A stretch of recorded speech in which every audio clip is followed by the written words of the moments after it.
यो WhatsApp guys, कैसे आप सभी लोग। Welcome back to my channel happy bike का ज्ञान। तो आज हम फिर से स्टार्ट करने आ रहे हैं क्लास 9 की साइंस बुक का चैप्टर 8 मोशन। तो हमने पिछली दो वीडियो में देख लिए थे उसके नोट्स। अब आगे के नोट्स हम इस वीडियो में देखने आ रहे हैं। तो हमारा टॉपिक है यूनिफॉर्म मोशन, मतलब uniform speed. If an object cover equal distance in equal intervals of time, अगर एक ऑब्जेक्ट इक्वल डिस्टेंस कवर करता है इक्वल इंटरवल्स ऑफ टाइम में, then it is said to be that the object is moving with an uniform speed. तब वो object कहलाएगा एक uniform speed से मूव कर रहा है। And the motion is said to non uniform motion, sorry, और उसका जो मोशन होगा वो होगा यूनिफॉर्म। जैसे ए टू बी जाने में इसको 8 किलोमीटर, ये ए से बी के बीच का डिस्टेंस 8 किलोमीटर है, और इसको वहां जाने में 10 मिनट्स लग रहे हैं। बी टू सी का भी डिस्टेंस है 8 किलोमीटर, और उसको वहां जाने में भी सेम टाइम लग रहा है 10 मिनट्स। तो उसके आगे भी C to D same kilometre and same time लग रहा है। तो इसका फॉर्मूला क्या था स्पीड का? Speed equals to distance upon time. So हमने ए और बी को माना है वॉल्यूम 1, बी और सी को माना है वॉल्यूम 2, और सी और डी को माना है वॉल्यूम 3। तो अपन डिस्टेंस ऊपर होता है तो डिस्टेंस अपना था 8 किलोमीटर और टाइम था 10।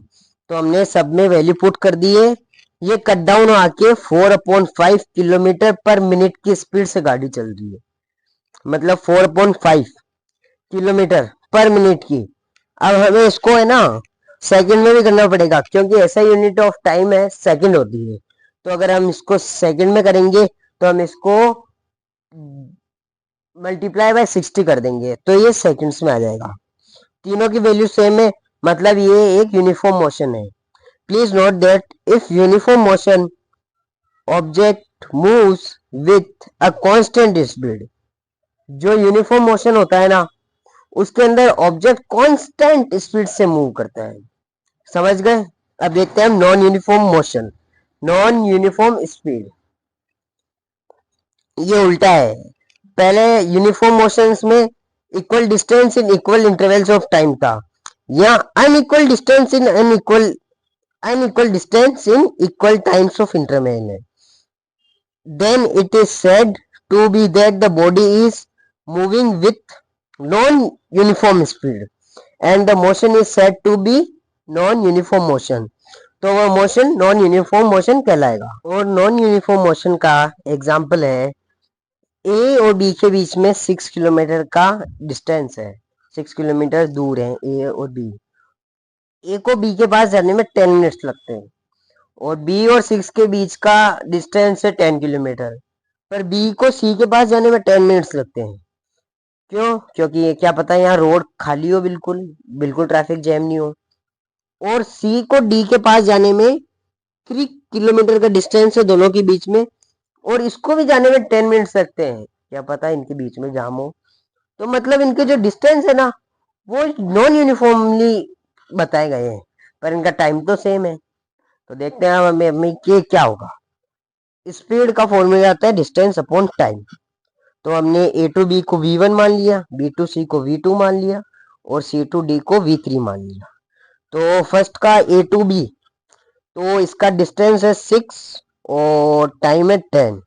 इनको कट डाउन करा तो 3/5 किलोमीटर है।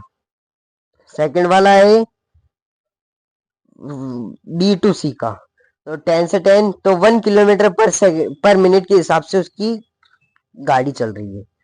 V3 का है 3/10, तो ये कट डाउन नहीं होते, मतलब 3/10 किलोमीटर पर मिनट के हिसाब से उसकी व्हीकल चल रही है। Please note that in uniform motion object moves with a variable speed. Object कभी भी एक फिक्स्ड स्पीड में नहीं चलते। तो हम देखेंगे ओडोमीटर। ओडोमीटर क्या होता है? Instrument use to measure the distance travel. Odometer होता है अपनी बाइक्स में, कार्स में। जो आपको पता है कि पापा कहते हैं किलोमीटर, इतने किलोमीटर चली हुई है, तो वो होता है ओडोमीटर। और स्पीडोमीटर क्या होता है? Instrument use to measure instant speed of the body. Speedometer से इंस्टेंट बॉडी की स्पीड पता पड़ती है।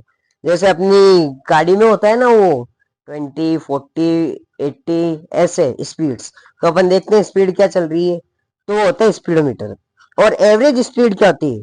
Total distance covered in total time, मतलब कितना डिस्टेंस कितने टोटल समय में कवर्ड हुआ है वो।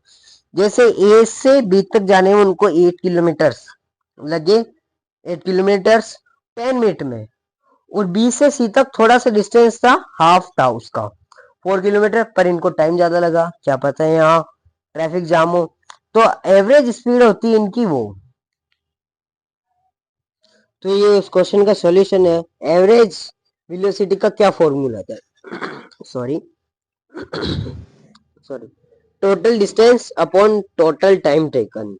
तो उसमें टोटल डिस्टेंस था 8, ए से बीच के बीच का 8 था, और बी से सी के बीच का 4 था, 4 किलोमीटर। और टाइम था 10 और 15, तो हम इनको प्लस करेंगे, तो 12/25 किलोमीटर पर मिनट की स्पीड से वो चल रहा था, तो उसने इतना डिस्टेंस कवर कर लिया है। तो अब हम एक क्वेश्चन देखते हैं जिससे हमें एवरेज सॉरी एवरेज स्पीड का अच्छी तरीके समझ में आ जाएगा। A body moves 2 kilometre in starting 5 minute.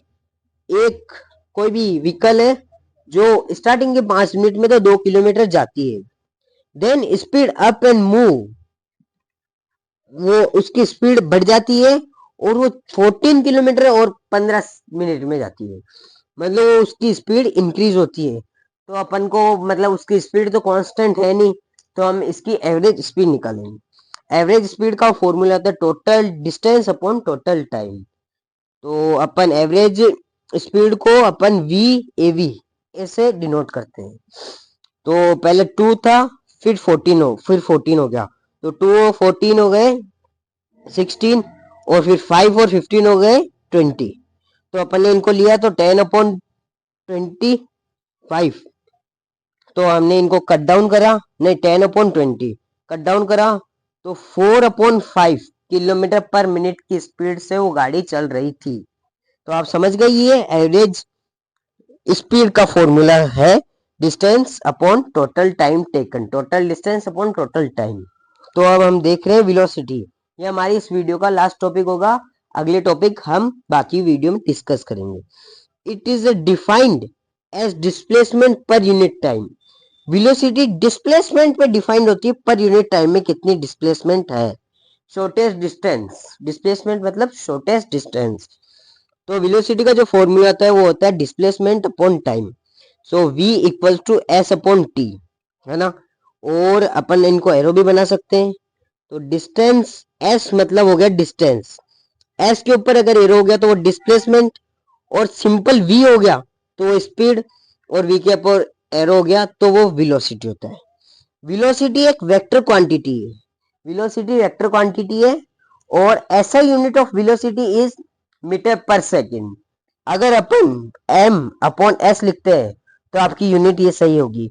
और मीटर पर सेकेंड इनवर्स भी होती है, अगर आपने इनवर्स नहीं लगाया तो आपके नंबर कट जाएंगे। तो प्लीज इस इनवर्स का ध्यान रखना अपने क्वेश्चंस में। तो गाइज आज की वीडियो इतनी। अगर आपको मेरी वीडियो अच्छी लगी हो तो प्लीज मेरे चैनल को सब्सक्राइब करना, वीडियो लाइक करना। और ये वीडियो मैंने इसलिए बनाई है क्योंकि मुझे आज एक कमेंट आया था कि अब तो मैं टॉप मार जाऊंगा, जिसलिए मैंने उस ये वीडियो और बनाई है, सिर्फ स्पेशली उस भाई के लिए बनाई है। और थैंक यू, आपने मुझे सपोर्ट करा ब्रो। और तो मिलते हैं हम अगली वीडियो में, तब तक के लिए बाय बाय।